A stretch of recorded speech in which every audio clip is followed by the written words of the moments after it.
Le Petit Prince, Antoine de Saint-Exupéry, 3e partie.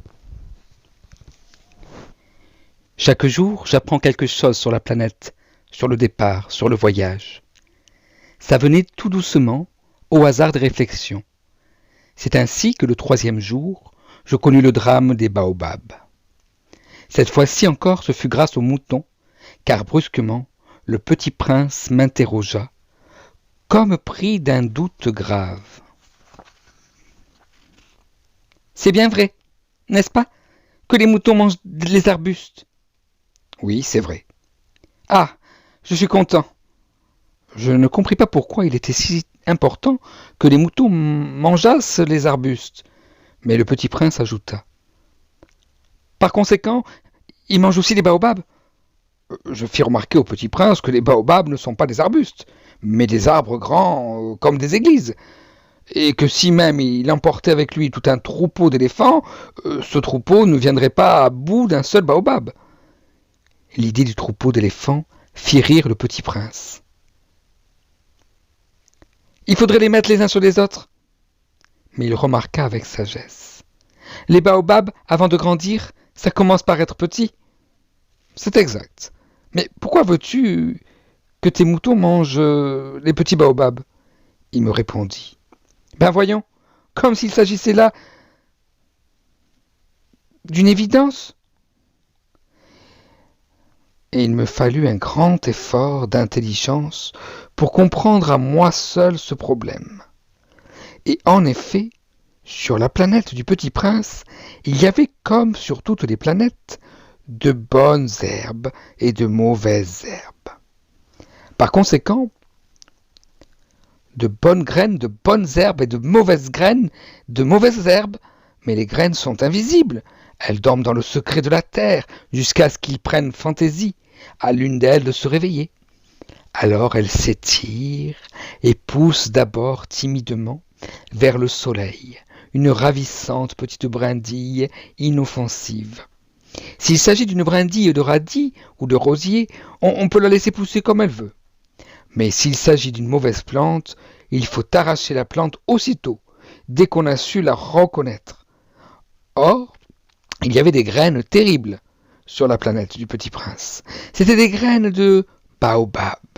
Le sol de la planète en était infesté. Or, un baobab, si l'on s'y prend trop tard, on ne peut jamais plus s'en débarrasser. Il encombre toute la planète, il la perfore de ses racines, et si la planète est trop petite, et si les baobabs sont trop nombreux, ils la font éclater.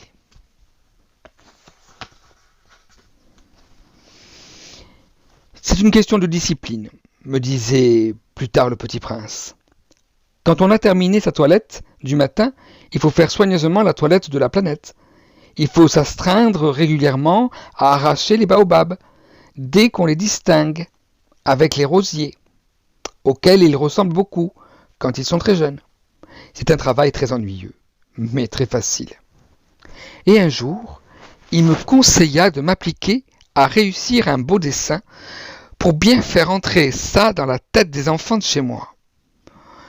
S'ils voyaient un jour, me disait-il, ça pourrait leur servir. Il est quelquefois sans inconvénient de remettre à plus tard son travail. Mais s'il s'agit des baobabs, c'est toujours une catastrophe. J'ai connu une planète habitée par un paresseux. Il avait négligé 3 arbustes.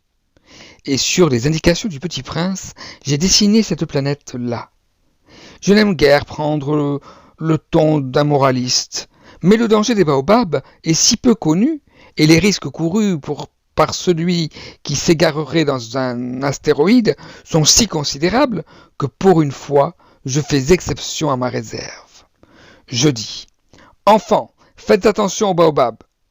C'est pour avertir mes amis d'un danger qu'ils frôlaient depuis longtemps, comme moi-même, sans le connaître, que j'ai tant travaillé ce dessin-là. La leçon que je donnais en valait la peine. Vous vous demanderez peut-être pourquoi n'y avait-il pas dans ce livre d'autres dessins aussi grandioses que le dessin des baobabs. La réponse est bien simple. J'ai essayé, mais je n'ai pas pu réussir. Quand j'ai dessiné les baobabs, j'ai été animé par le sentiment de l'urgence.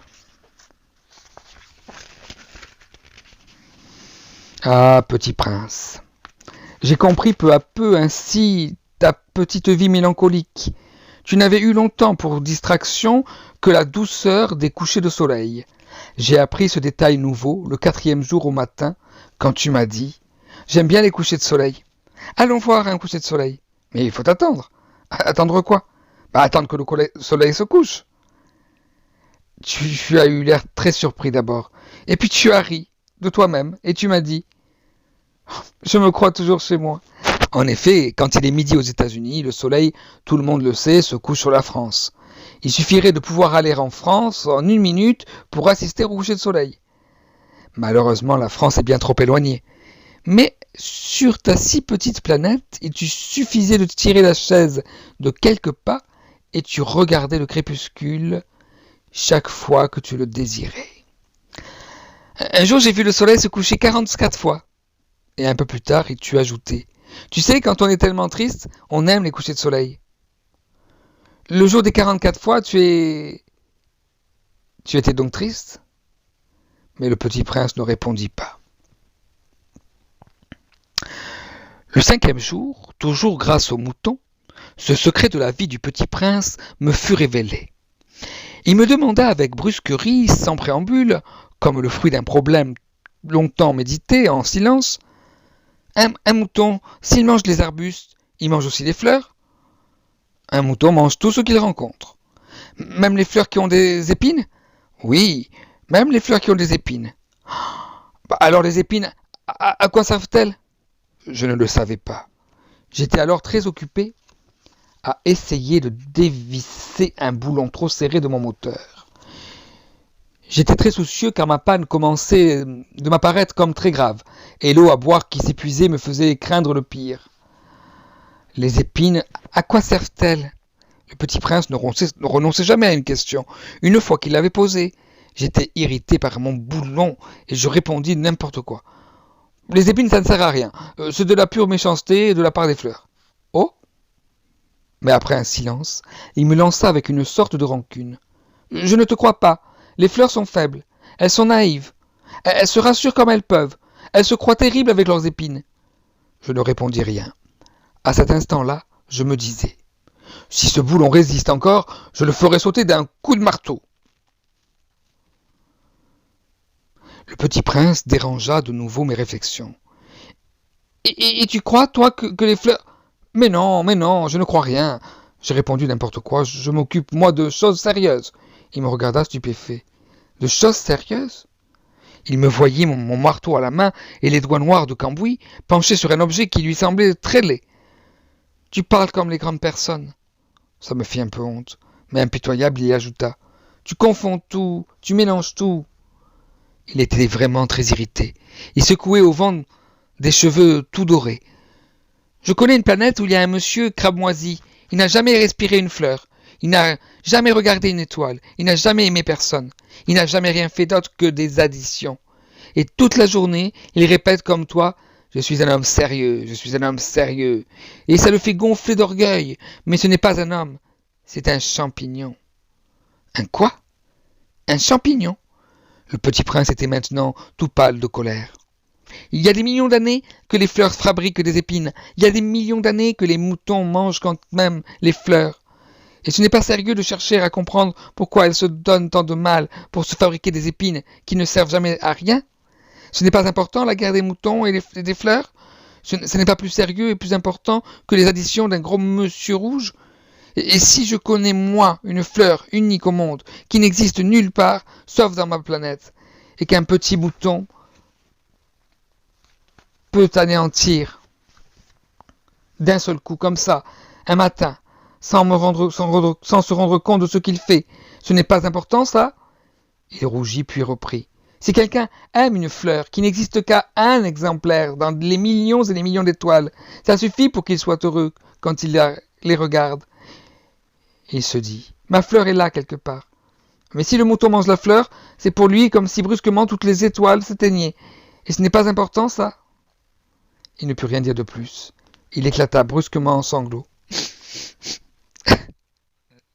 La nuit était tombée. J'avais lâché mes outils, je me moquais bien de mon marteau, de mon boulon, et de la soif et de la mort.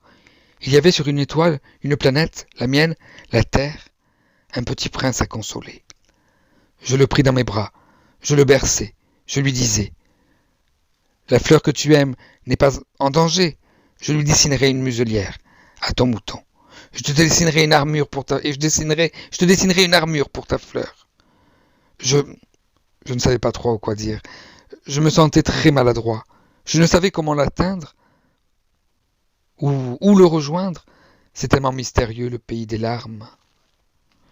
Voilà, c'était la troisième partie du Petit Prince d'Antoine de Saint-Exupéry. N'hésitez pas à vous abonner à ma chaîne et je vous dis à très bientôt pour une nouvelle vidéo. Et à la semaine prochaine pour la quatrième partie du Petit Prince. À bientôt.